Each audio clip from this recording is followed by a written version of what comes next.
Decía que muchas gracias, Erwin, por la presentación. Muchas gracias a Educar para la Vida por invitarme a esta reunión tan interesante. El tema del que voy a hablar hoy es la filosofía de la procrastinación, el arte de perder el tiempo. Eh, la mayor parte de los textos y de las conferencias que se dan sobre este tema comienzan reflexivamente tratando sobre cómo el conferenciante no ha tenido tiempo de prepararse la conferencia porque ha estado haciendo otras cosas, ha estado procrastinando. Y yo no voy a empezar de otra forma distinta que no sea esta. El arte de la procrastinación es el arte de perder el tiempo culpablemente. No es la simple vagancia, sino que es la vagancia digamos, insatisfecha. Aquella vagancia que lejos de ser satisfecha, que lejos de ser placentera, pues genera una cierta inseguridad, una cierta inestabilidad, una cierta sensación de culpa. Pues podría contar a modo de ejemplo inicial cómo en la preparación de esta conferencia pues se produjo este proceso de procrastinación que consiste en dejarlo todo para el último momento. Cuando ustedes me invitaron a participar en Educar para la Vida, les propuse este tema con la mentalidad, con el propósito de leerme todos los libros que se hubieran publicado sobre este asunto, verme todas las conferencias, pasarme meses y meses documentándome para tranquilamente pues, ir preparando la conferencia con muchísima antelación. Evidentemente los tiempos fueron corriendo, los meses fueron volando y la semana pasada de repente me encontré con la circunstancia de no haber preparado nada para esta conferencia y me di el atracón como suele ser habitual en los últimos días. Espero que a pesar de ello o gracias a ello esta conferencia pues tenga algún interés o tenga algo que aportarles. Voy a abordar, como digo, el asunto de la procrastinación desde el punto de vista filosófico y el libro en el que me voy a apoyar, más importante de todos, es el libro de John Perry titulado El arte de la procrastinación. John Perry es un filósofo anglosajón de influencia analítica muy importante, quien, entre otras cosas, es conocido por su teoría de los índices o de los indexicals en inglés. Los índices son aquellos signos lingüísticos que permiten referirnos a las cosas directamente. Aquí, ahora, yo, son índices que no tienen un contenido lingüístico más allá del punto de vista del observador o del emisor del contenido. Aquí puede significar aquí en España, aquí en Colombia, aquí en México, aquí vale para cualquier sitio. Y del mismo modo, todos y cada uno de nosotros nos referimos a nuestra propia subjetividad con el pronombre yo. Pues bien, lo que estudió John Perry en sus textos sobre los índices y demás es este carácter contextual que tiene la referencia. John Perry es un filósofo, ya digo, bastante apreciado y conocido, aparte de por ese texto, por otros trabajos que tiene sobre filosofía de la mente, el problema de la muerte, de la identidad y demás. Y en este ensayito que publicó hace relativamente poco, en 2020, El arte de la procrastinación, lo que hace es explicar cómo durante toda su vida, a pesar de ser un filósofo de gran importancia y con un montón de trabajos y con mucha obra a sus espaldas, pues él ha estado procrastinando la mayor parte del tiempo. Esto es algo que incluso se podría considerar estructural. En el libro El arte de la procrastinación, Perry explica cómo es en la filosofía y en general en la academia donde más se produce este caso de la procrastinación. Probablemente no haya campo humano en el que más se produzca esta tendencia a dejarlo todo para el último momento, salvo en la academia o en la educación reglada. Se da la casualidad, la maravilla de que tengamos aquí a Erwin como interlocutor, siendo él un especialista, según me ha comentado, en formas de educación distintas a las académicas, y quizás sería interesante plantear ya de antemano el estrecho vínculo que hay entre la procrastinación y la forma tradicional de concebir la docencia, donde uno va recibiendo a lo largo de una serie de años de su vida un contenido para en momentos cruciales desembucharlo. Escribir unos trabajos o hacer unos exámenes en una determinada fecha. Es la idea de la vida como un conjunto de etapas que se van superando como si fueran prácticamente las pantallas de un videojuego sin marcha atrás. Uno pues empieza en la educación secundaria, uno empieza en la educación primaria, sube a la secundaria, termina la terciaria y ya hay un momento con 23 años que aparentemente ya está listo para la vida. Esta idea de una división entre la vida como la vida preparada y la vida por preparar, que es curiosamente lo que yo creo que deberíamos cuestionar en cualquier teoría de la procrastinación que merezca la pena. En el arte de la procrastinación, ya digo, John Perry lo que hace es explicar cómo él, a pesar de ser un procrastinador, como la mayor parte de los académicos, consigue hacer cosas. Esto de la procrastinación dentro del campo de la filosofía analítica es todavía más acusado si cabe. No, quizás para muchos no es muy popular esta, o no es conocida esta distinción rápidamente. La filosofía en el siglo XX se ha dividido principalmente en dos escuelas: la filosofía continental, que ha sido aquella que se ha ocupado de los problemas del cuerpo, del tiempo, del espacio, del arte, mientras que la filosofía analítica ha sido aquella que se ha ocupado de las ciencias, de la filosofía del lenguaje, de la filosofía de las matemáticas, de la lógica. Y curiosamente, de estas dos escuelas, la escuela más productivista ha sido la continental. Es decir, de las dos escuelas filosóficas, la que más se ha ocupado de concretar sus obras y sus textos en publicaciones ha sido la continental frente a la analítica. La filosofía analítica ha sido una tradición filosófica y académica que sobre todo se ha buscado concretar o externalizar a través de artículos. Artículos, la mayor parte de ellos muy breves y que apenas llevan tiempo en redactarlos. Sin embargo, la filosofía analítica digamos, vanagloriado de lo poco que escribe y lo poco que publica. En filosofía analítica, escribir más de un artículo de 10 páginas al año se considera ser un divulgador.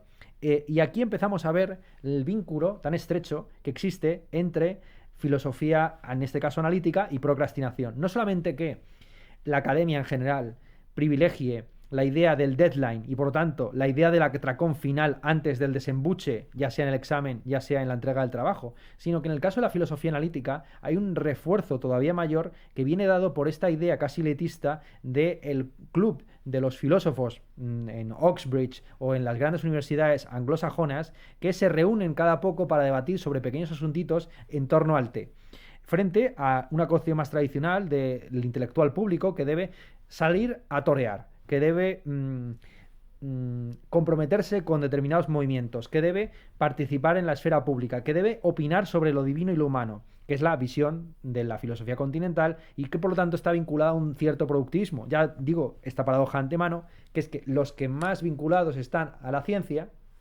y por lo tanto aparentemente a la técnica, al desarrollo del capitalismo moderno, son los que, sin embargo, más aprecian estas virtudes clásicas o caballerescas o aristocráticas de hacer perder el tiempo, tanto el propio como el ajeno. Entonces John Perry, como digo, este filósofo analítico tan importante, reconoce en su libro El arte de la procrastinación que él siempre ha sido un procrastinador, pero un procrastinador de un tipo muy particular, un procrastinador estructurado.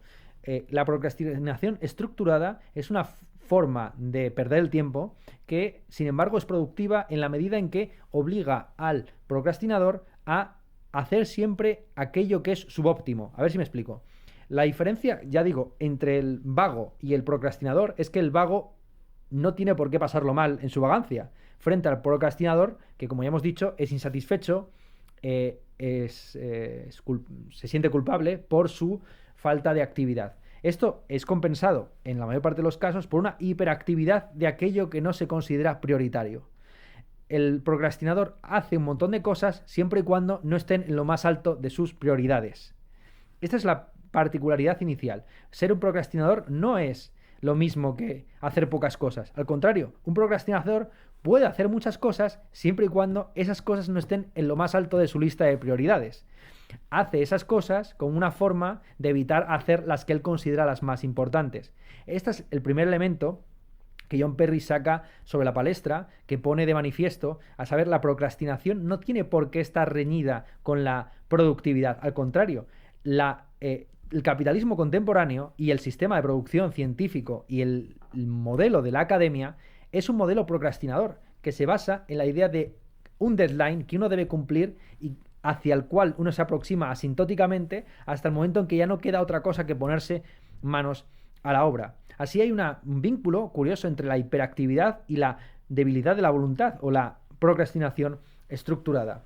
John Perry en su libro cuenta cómo en una ocasión se acercó a Patrick Supps, o Supps, nunca he llegado a pronunciar, nunca he escuchado a ningún anglosajón pronunciar este nombre, y ya se sabe que en inglés los nombres se pueden pronunciar de 40.000 formas dependiendo, o sea, no hay una forma humana de saber cómo se pronuncia un nombre hasta que uno lo descubre. A mí los dos apellidos que siempre me han dado más quebrados de cabeza han sido el de Dewey o Dewey y el de Bark o Burke o en fin, hay mil maneras de pronunciar estos apellidos según con quién te encuentres. Pues entonces, John Perry, como digo, él cuenta cómo se acercó a Patrick Suppes con dos P's, que es un filósofo de la ciencia muy conocido, y cuando era joven, él estaba estudiando la carrera, le preguntó a Supps o a Suppes, Patrick, ¿cuál es el secreto de la felicidad? Y entonces Suppes le dice, esto es muy sencillo, consiste en conocerte a ti mismo hasta el punto de saber cuáles son tus defectos y a continuación asumir la conducta que privilegia aquellos defectos, ¿no? Entonces, basta con saber cuáles son los problemas o los defectos que uno tiene y a partir de esas debilidades o defectos hacerse uno fuerte en ellas. Entonces, John Perry lo que propone, conforme a esta filosofía un poco cínica de la vida, es explicar cómo uno puede ser, en su libro, procrastinador y al mismo tiempo productivo, funcional, vamos a decirlo así. El criterio que debe seguir un procrastinador para hacer cualquier cosa en la vida, según John Perry, es llevar a cabo un triaje de tareas. Es decir, saber de antemano cuáles son aquellas tareas en las que uno quedaría satisfecho aun a pesar de no hacerlas perfectamente. El procrastinador, dice Perry, es curiosamente un perfeccionista, pero no en el sentido de que haga las cosas perfectas o que se empeñe en hacerlas perfectas, sino que siente una fascinación secreta, tiene una fantasía constante de hacer las cosas perfectamente. Y es justamente ese perfeccionismo fantasioso de, si yo pudiera pasarme meses y meses leyendo sobre la procrastinación, qué buena conferencia daría, lo que lleva al procrastinador, a mí mismo, a ir posponiendo la tarea. Porque como uno nunca se encuentra en un estado perfecto para hacer nada, el procrastinador toma como excusa o como modelo esa perfección para ir posponiendo la realidad de la acción humana, que siempre es imperfecta, por definición. Entonces, el procrastinador, según John Perry, debe, evidentemente, de acuerdo con su naturaleza, ser consciente de que nunca va a hacerlo perfecto, de que la idea de la perfección es justo un impedimento para la acción. Es lo que pospone constantemente los deberes que tenemos que cumplir para un futuro, bajo la idea de que ya se darán mejores situaciones, mejores condiciones, mejores posibilidades en ese futuro que nunca llega.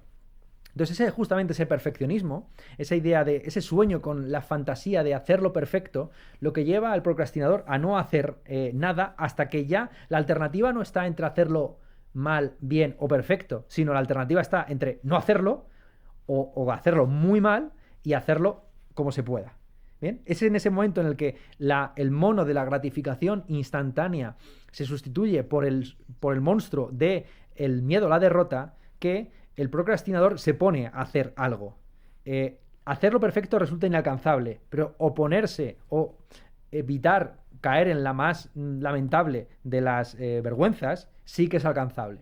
Ese es el momento, ya digo, en el que el procrastinador deja de ser un vago o un posponedor para convertirse en un agente activo. Bien, el momento en que abandona su fantasía de perfección y simplemente se enfrenta a la cruda realidad de que o bien lo hace o bien no lo hace, pero que siempre haga lo que haga será imperfecto, por lo menos desde su punto de vista. Yo puedo estar dando la mejor de las conferencias sobre la procrastinación, pero desde mi propio punto de vista, esta no es la conferencia perfecta que yo podría haber dado.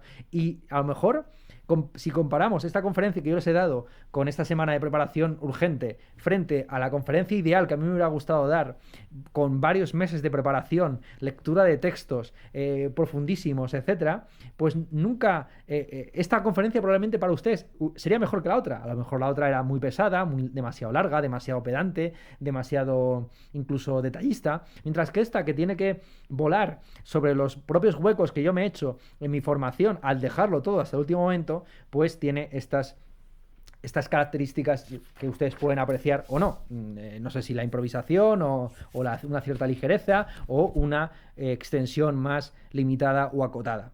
Entonces, como digo, estos son los principales puntos de John Perry. John Perry, en su libro El arte de la procrastinación, que no se ha traducido lamentablemente al castellano, habla de la procrastinación estructurada, de cómo un procrastinador puede hacer cosas, siempre y cuando no sean la primera de las prioridades. Yo No he ido leyendo a lo largo de estos meses textos sobre la procrastinación, incluido el propio libro de John Perry, pero siempre como excusa para no hacer otra cosa. Es decir, nunca he hecho aquello que estaba en el punto primero de mi lista de prioridades, sino que siempre estaba haciendo pequeñas tareas inferiores como modo de escapar a la prioridad. Entonces, con esto ya nos enfrentamos, nos vamos aproximando poco a poco a la idea filosófica de la procrastinación. Bien, ¿qué es exactamente esto de la procrastinación? ¿Cómo podemos aprenderlo? ¿Cómo podemos acercarnos a este concepto? ¿Qué entendemos exactamente por procrastinación? ¿Cómo abordarlo desde la tradición filosófica? La procrastinación, esta palabra tan difícil de pronunciar, no es sino la vieja acrasia de los griegos, la debilidad de la voluntad. Frente al el ácrates, aquel que no tiene voluntad, el incontinente, el modelo de la ética griega, desde Platón, Aristóteles en adelante, es la idea de un encrates, un hombre de voluntad fuerte que toma determinadas decisiones y las lleva a cabo de manera inflexible. El concepto, por lo tanto, fundamental que está detrás de esta idea de procrastinación o de acrasia es el concepto de voluntad. ¿En qué consiste exactamente la voluntad humana? ¿Cómo podemos entender la voluntad como algo diferenciado de las creencias? La voluntad, en la tradición filosófica occidental, se ha entendido principalmente como una facultad. ¿Sí? Ah, perdón. Me ha silenciado. ¿Se ha ido mi voz o qué voz se fue? ¿La mía? ¿Ya se me vuelve a escuchar? Vale, es que justo no sé por qué me ha silenciado el anfitrión. Vale, entonces, no sé en qué punto se ha cortado. Espero que no se haya cortado hace mucho tiempo, porque si no, ustedes han estado viendo una especie de conferencia de mimos, un espectáculo de marionetas. Va bien, te hemos oído bien, entró una interferencia durante 2 segundos, pero va bien. Vale, fantástico. Bueno, entonces decía que el concepto que aquí tenemos que abordar filosóficamente, que es muy problemático, es el de voluntad.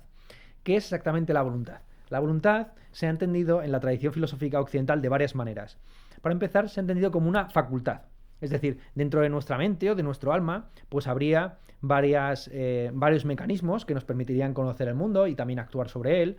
Y entre ellos estaría la voluntad, ¿no? Por un lado estaría la sensibilidad, que nos permitiría conocer aquello que tiene que ver con el color, con el sonido, con el gusto, con el tacto.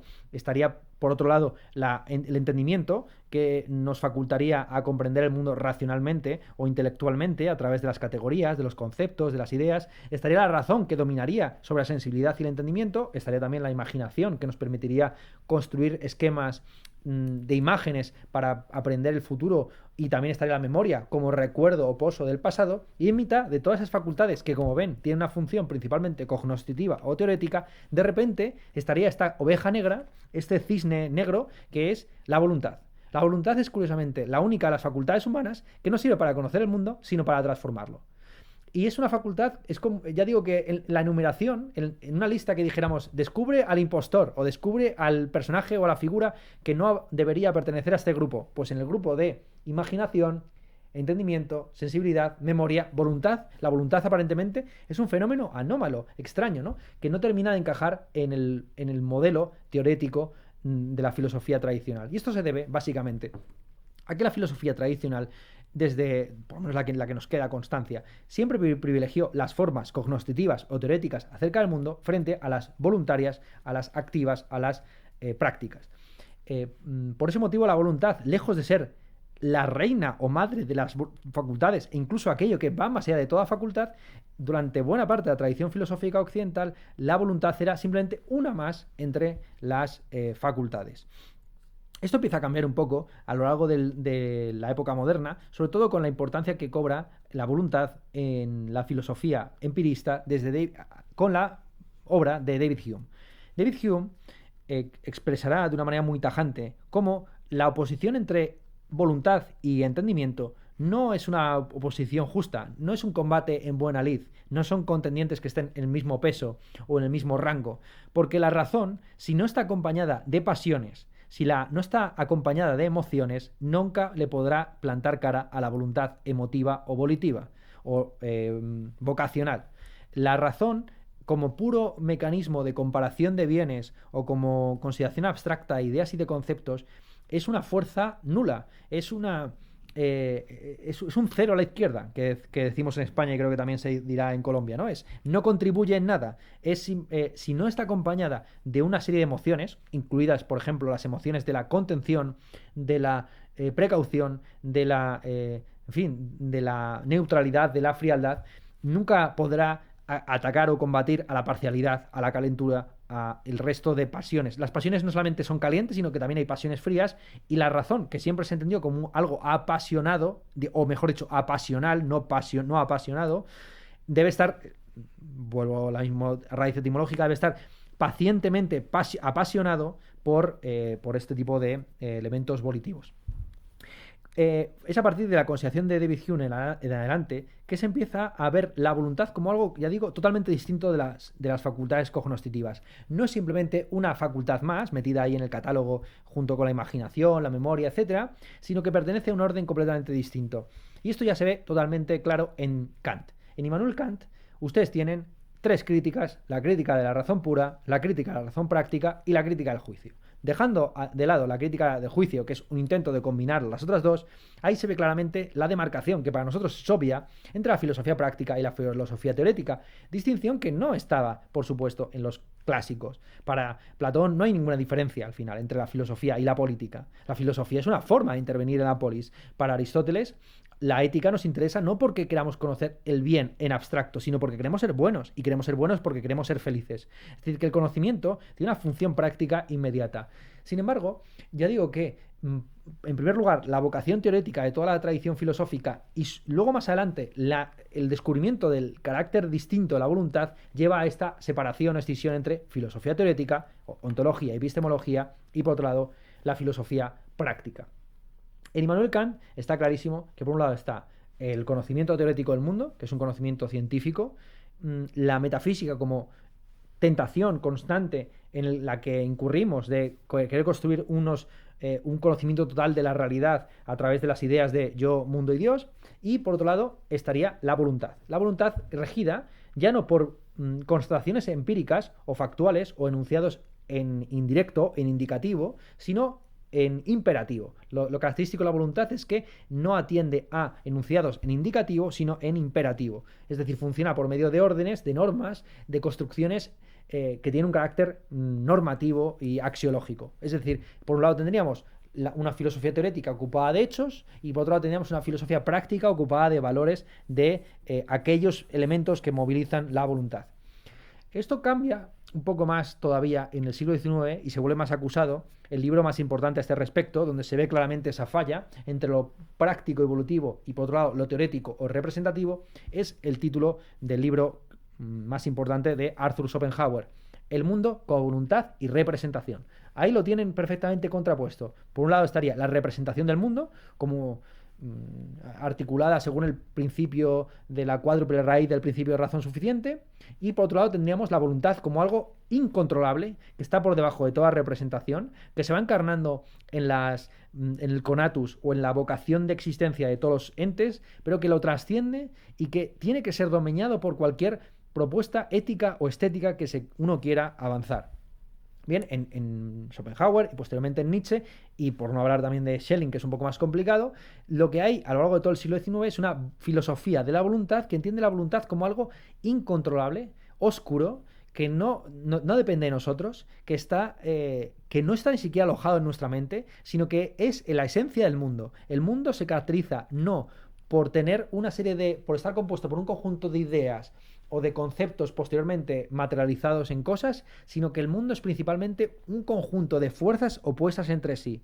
Esa es la lectura que ofrece Schelling de la ética de Spinoza frente a la sustancia que va emanándose en atributos y posteriormente en modos. Lo que tenemos en la filosofía del siglo XIX es una filosofía volitiva que busca constantemente entender el mundo como un conjunto de fuerzas, ¿vale? Entonces, si llegamos finalmente al presente, en el presente, ¿cómo podemos entender esta procrastinación, esta debilidad supuestamente de la voluntad, esta acrasia? Porque para los griegos estaba muy claro: el hombre débil de voluntad es aquel simplemente que no se ha conquistado a sí mismo. La propuesta práctica de la ética en Grecia consiste primero en transformarse uno a sí mismo para a continuación transformar el mundo.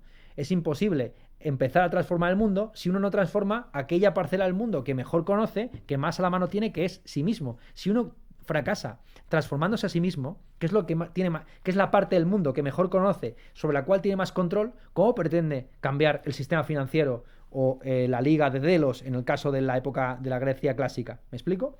Es una objeción que se plantea también desde el conservadurismo político a día de hoy. Véanse, por ejemplo, la influencia que tuvo en los últimos años la figura de Jordan Peterson, diciéndoles a los progresistas estadounidenses: ¿ustedes quieren cambiar el mundo?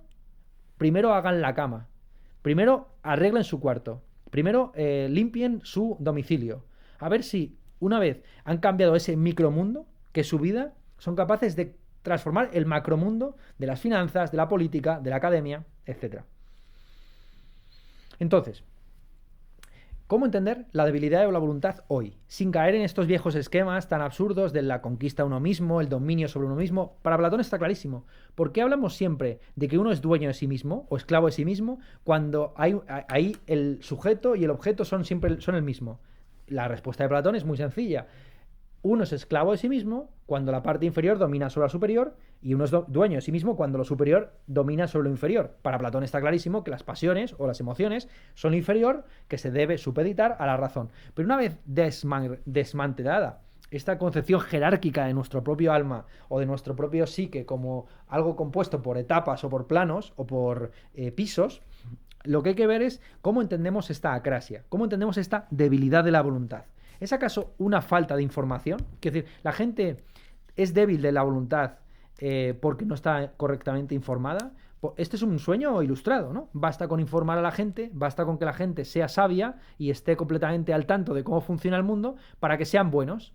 Claro, lo que hemos visto es que no funciona ni mucho menos. Yo sabía que que al final no iba a tener tiempo de leerme todos los artículos y textos y escritos y conferencias sobre la acrasia y sobre la procrastinación. Yo sabía que al final lo iba a dejar todo para la última semana, pero no obstante, me hice la fantasía de qué buena conferencia daría yo sobre la procrastinación si pudiera leerlo todo. No es la información, no es la falta de contexto lo que define al que tiene la falta de voluntad, porque entonces no habría diferencia entre la falta de voluntad y la imprudencia en general. Una persona que va a la guerra no estando informada de que en la guerra se pegan tiros de verdad y la gente muere de verdad, pues ese es un imprudente o es un irreflexivo, pero no es desde luego alguien que tenga debilidad de la voluntad. Puede tener una fortaleza total de voluntad y ser perfectamente coherente con sus actos una vez que esté correctamente informado. Pero lo que nos pasa a todos nosotros, que comemos alimentos que no deberíamos comer, nos relacionamos con personas con las que no deberíamos relacionarnos, hacemos actividades que sabemos que nos vienen mal, nuestro problema es un problema cognoscitivo. No es un problema de que tengamos una falsa conciencia de la realidad, no es un problema ideológico, sino que es un problema de otro índole. Eso es un problema que tiene que ver con la voluntad, justamente, no con el entendimiento, la imaginación, la memoria, ¿me entienden? No tiene que ver con esas facultades teoréticas. No es un problema teórico, el de la acrasia o la procrastinación no es un problema teórico, es un problema práctico. Y la cuestión es saber o ver exactamente en qué consiste ese problema práctico. Para los clásicos ya digo que era una cuestión de autoafirmación, de conquista de uno mismo, de dominio. Ese es el sueño del estoicismo, ¿no? Si uno es capaz de controlarse a sí mismo, ya no le debe nada al mundo, porque se hace dueño de su propia existencia, nada externo le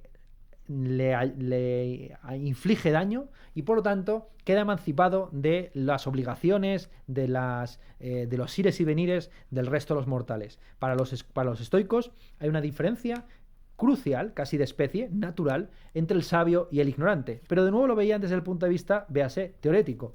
El sabio es aquel que conoce el mundo, que sabe que está compuesto de una serie de fuerzas y que siendo consciente de que hay una serie de elementos en la vida social que no dependen de su voluntad, nunca se preocupa por esos bienes. Esos son los bienes llamados indiferentes por parte de los estoicos.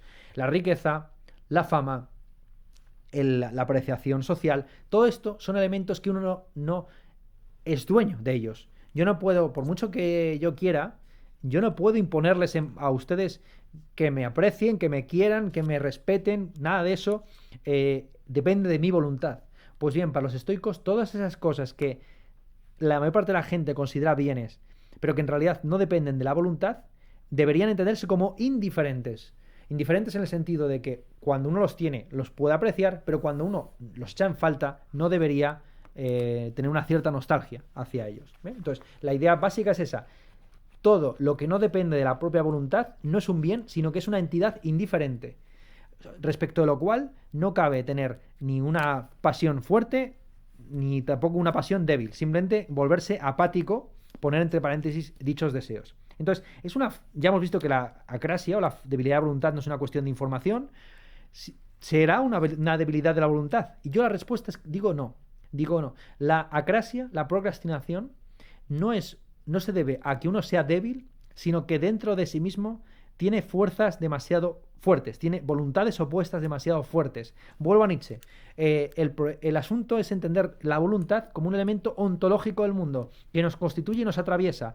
Todos y cada uno de nosotros somos una especie de punto, de una red de fuerzas, donde hay un montón de elementos que vienen a luchar unos con otros. El problema no es un problema de debilidad de la voluntad, sino de fortaleza de las voluntades que se oponen en nosotros mismos.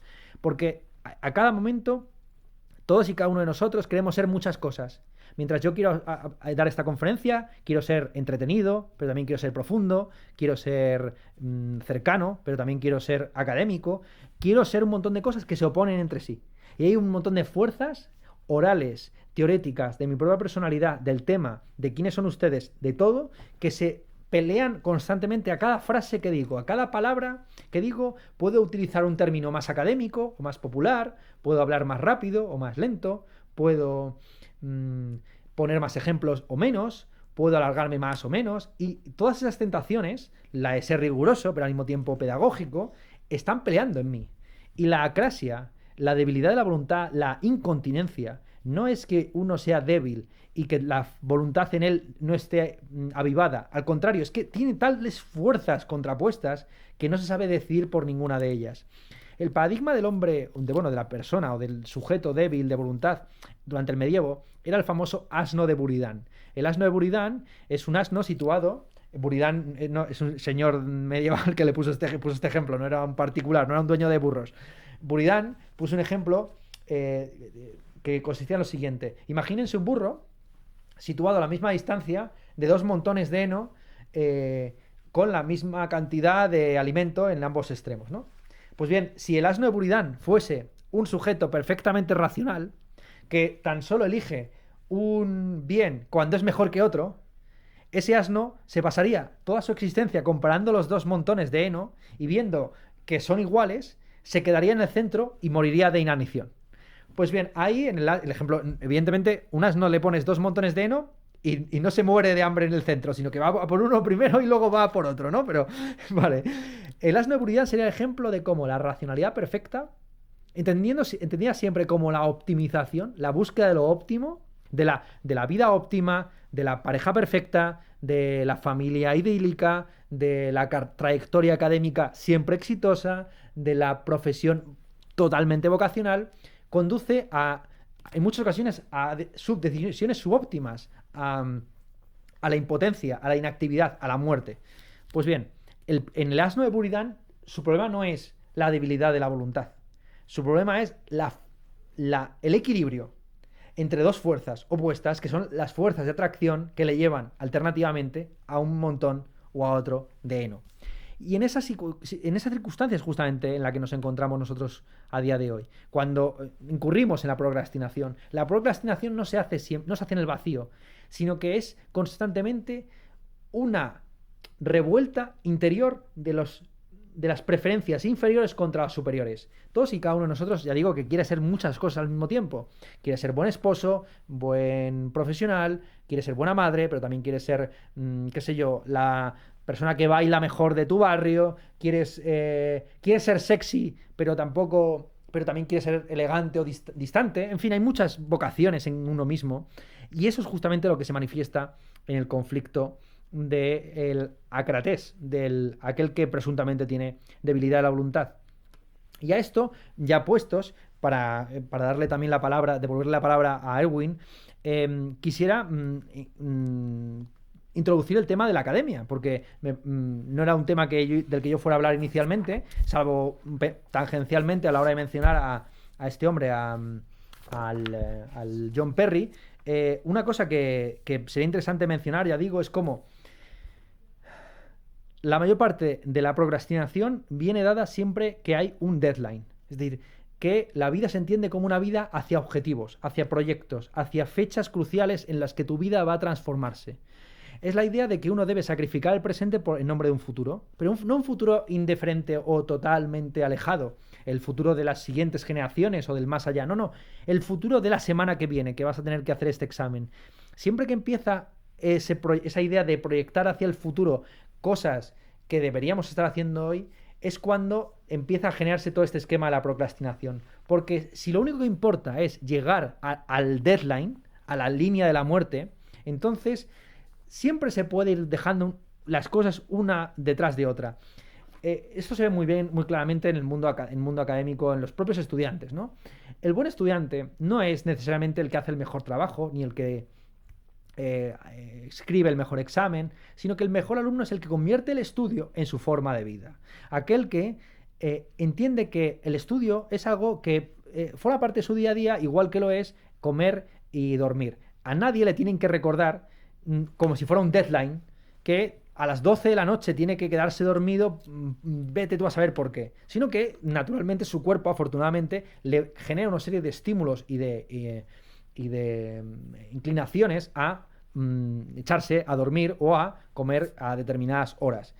El estudiante que entiende la carrera académica como una especie de carrera de caballos en la que debe de llegar a determinado punto, en lugar de una transformación de la vida, donde uno debe dedicar cierta parte del día a informarse, a actualizarse, a estar al tanto de lo que pasa a su alrededor, ese es el estudiante que suele ser mediocre, pero no por los resultados, ojo, porque puede ser brillantísimo en los resultados, pero al no haber incorporado la docencia a su modo de vida, o mejor dicho, pues fracasa. Pero la educación institucional, académica, contemporánea, y desde siempre, tiende justamente a parcelar la vida de esa forma, a entender que hay un periodo de preparación para la vida y un periodo de disfrute o de goce de esa vida. Se trata, ya digo, de sacrificar el presente en pos de un ideal, a hacer cosas a día de hoy que nos parecerían ilícitas, ilegítimas o dudosas, en nombre de un futuro en el que estaremos satisfechos, plenamente gozando de aquello que hemos trabajado previamente.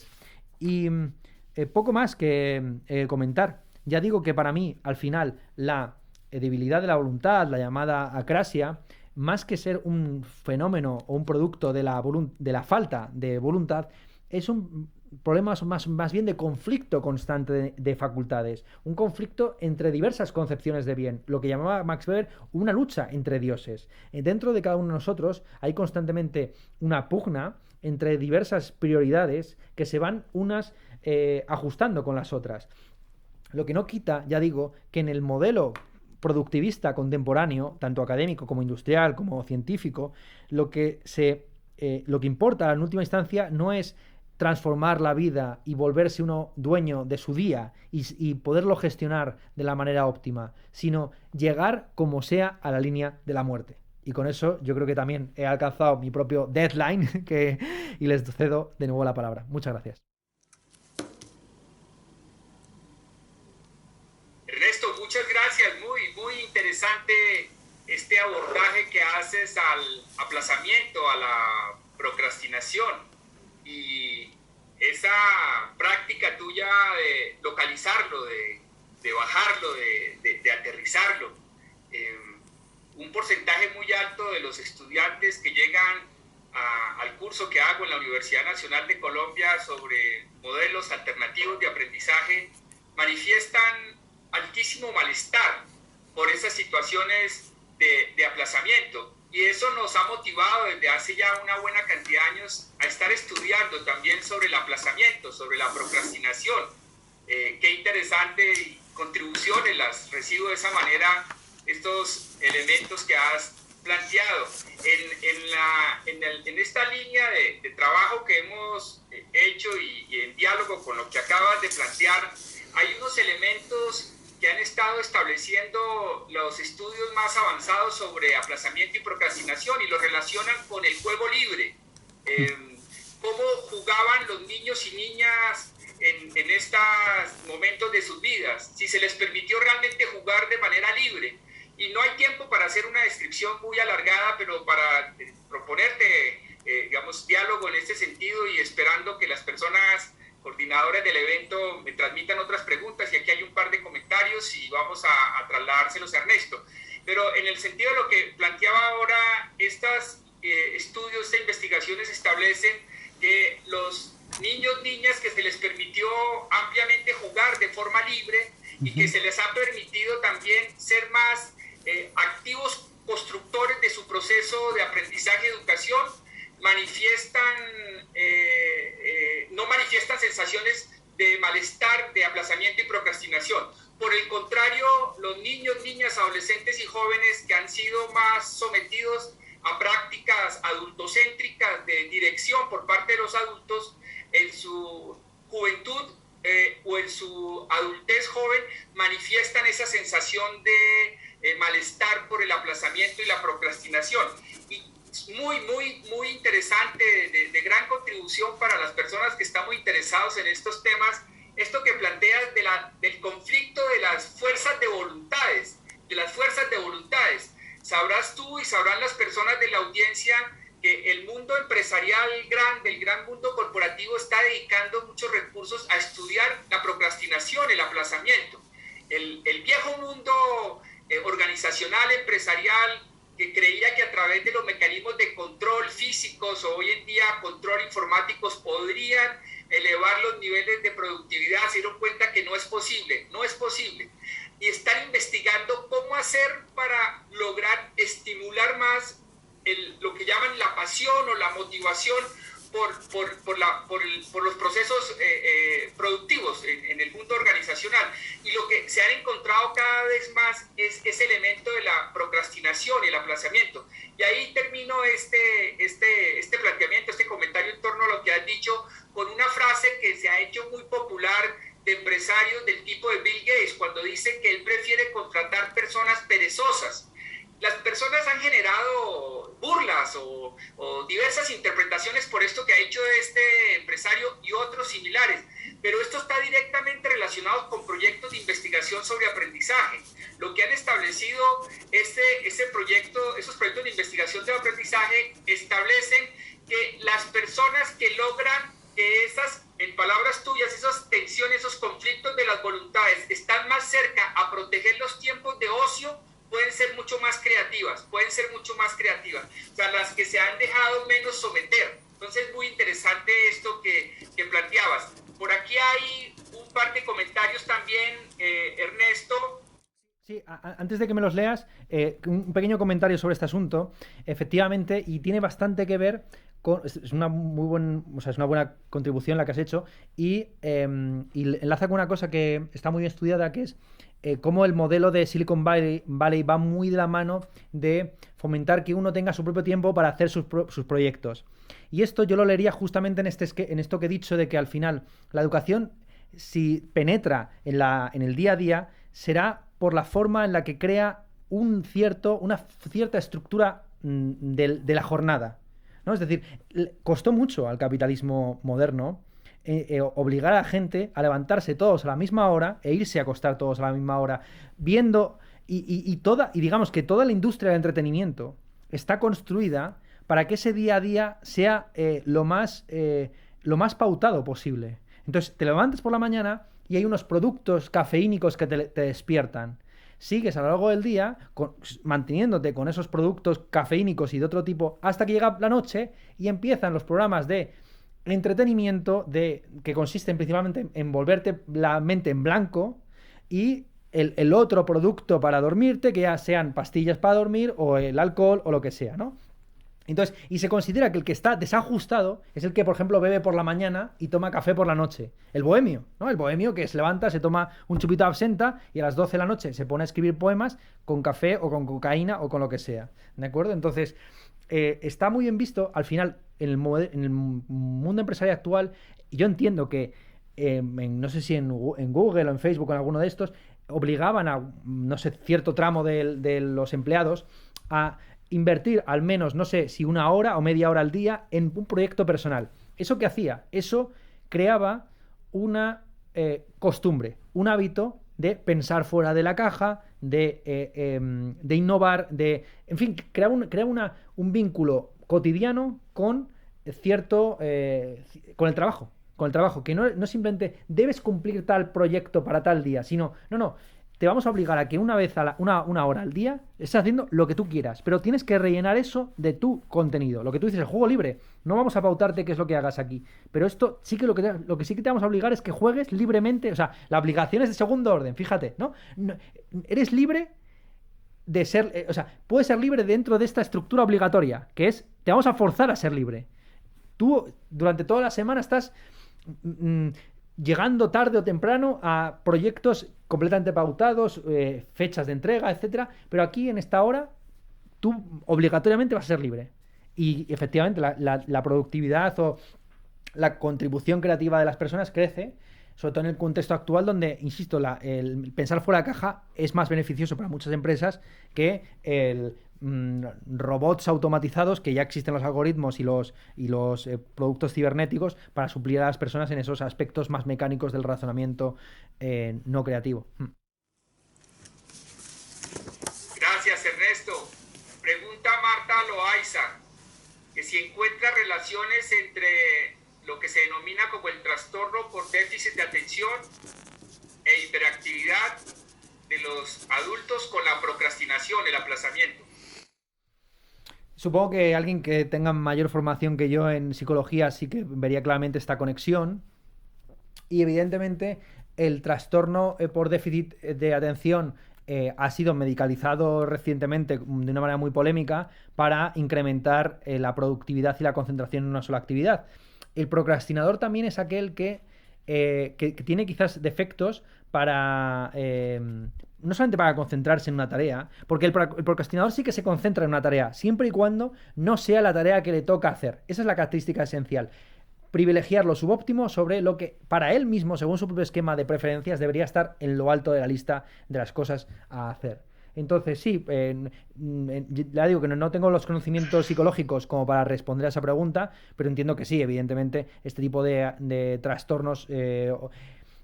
Pero ya digo que para mí no es una cuestión biológica que tenga que medicalizarse o psicologizarse, sino que es más bien una cuestión que tiene que ver con la forma en la que se estructura la sociedad y en la forma en la que la sociedad ofrece estímulos constantes en los que hay proyectos vitales, fuerzas de lo que uno quiere ser totalmente opuestas. Y sí, seguramente, vamos, lo único que hacen los trastornos de déficit de atención son enfatizar, aumentar esa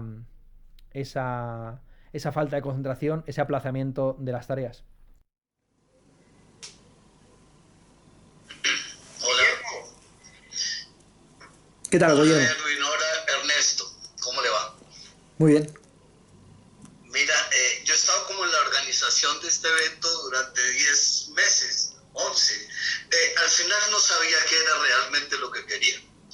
Yo no sé si lo que estaba haciendo era procrastinar ante un desafío inmenso que era escribir una segunda novela. Entonces me perdía en la necesidad, o sea, porque escribir es bonito, pero corregir es horrible. Sí. Entonces esa lucha me empuja continuamente a no meterme en un plan único. Y es que en lo que ustedes estaban hablando, a mí me emocionaba, porque casi que me estaban describiendo. Yo dije, esto fue como una especie de diván donde alguien viene y te dice, mira, a ti lo que te pasa es esto, ¿sí? Y me parecía muy interesante, pero más que como una voluntad, una decisión de ser libre completamente. Claro. O decir, voy a hacer lo que me da la gana. ¿Vale? Y como no tengo la fortuna de no trabajar por una institución universitaria, nunca quise. Yo estudié allá en tu país en toda la transición. Mire. La viví en la Universidad Complutense en Ciencias Políticas y Sociología. Yo creo que procrastinábamos permanentemente. Era aquel cuento. A veces decíamos, vámonos para la manifestación. Y ir a la manifestación era una de las formas de aplazar aquel libro horrible de Sabines, creo que era de historia de las ideas y de las formas políticas, que era un libro que pesaba ahí, era gordísimo, metía 400 autores, bueno, todo en un libro. Entonces cuando te estaba escuchando dije, bueno, lo mejor que podía promover la escuela es buenos procrastinadores. Y me parece que lo que decía de alguna manera me pegó a mí también. Era aquel cuento de lo importante no es ser un buen estudiante, sino incorporar el estudio a tu rutina de vida. Eso es. Y siempre lo dije, Ernesto, yo empecé a estudiar sociología cuando salí de la facultad de sociología. Claro, eso es así. Los profesores de filosofía, yo por ejemplo, empecé a estudiar en serio filosofía cuando tuve que explicarla, pero también que tiene que ver con el deadline, ¿no? O sea, tú puedes creer que sabes o no a Kant, o a Platón, o a Aristóteles, o a ti mismo, pero cuando tienes que exponerte a ti o a otro autor delante de los alumnos, ahí es cuando sabes si te entiendes a ti mismo o al autor o no, y te entiendas o no, tienes que rellenar un contenido, o sea, tienes una hora de la que hablar y adelante. Y lo que tú dices es cuando se sale de la institución académica, cuando uno empieza a estudiar en serio su propia profesión o su propia disciplina, ¿sí? Fíjate, porque esta conversación debería durar eternamente, ¿no? comerse el resto de actividades. Una última cosa, porque me causa risa, de que en lo diario, ¿sí? Para mí el enemigo central de la libertad es el plan. O sea, el plan, y entonces ahora le metieron a la gente que emprenda. El emprendimiento es como el enemigo número uno, ¿sí?, de este tipo de lo que estamos dialogando. Porque te meten ahí desde joven y, claro, te dan la libertad de que no hagas un estudio de factibilidad y toda la carreta aquella, pero te meten. Y ya estás metido y ya el tiempo lo dedicas a eso, ¿sí me entiendes? Y bueno, podría hablar mucha carreta, pero voy a dejarte. Creo que una frase yo soy rockero, fíjate, por excelencia, de toda la vida. Leí lo tuyo del trap, bueno, te he leído y te he seguido y me ha parecido como muy interesante lo que haces. Y me asombra la capacidad que tienes por la edad que tienes, siempre, sí, eso me asombra. Pero fíjate una cosa, una canción de John Lennon que le cantaba a su hijo, el último John Lennon, el que antes, un mes antes de que lo mataran, sacó el disco, le decía al hijo, la vida es lo que sucede mientras estás ocupado haciendo planes. Y eso se ha vuelto como decirte, sí, una permanente reflexión sobre eso. Y cuando habla uno de universidad, la viví, aunque a mí me tocó una universidad muy libre porque venía con los rezagos de Nanterre y todo esto. La universidad es plan que es programa, es tiempo, es límite, es matrícula, es todo eso. Eso no permite que la universidad avance, ¿vale? Pero bueno, te dejo como en paz y podemos hablar otras veces, ¿vale? Claro, sí, muchas gracias, Guillermo. Pues ya nos corresponde el deadline. Diciendo a las personas de la coordinación se acabó el tiempo. Edwin, nos correspondería más bien seguir un vino hablando carreta por fuera del encuentro, ¿no? Pero bueno, algún día nos vemos allá en Madrid. Sí, claro. Ojalá así sea. Nuevamente, muchas gracias, Ernesto. Nuevamente, Guillermo, muchas gracias por haber ayudado. Un abrazo grande. Saludo. Encuentro. Bueno, hasta pronto. Muchas gracias. A todas, a todos. Un placer. Gracias. Chao. Que vaya bien.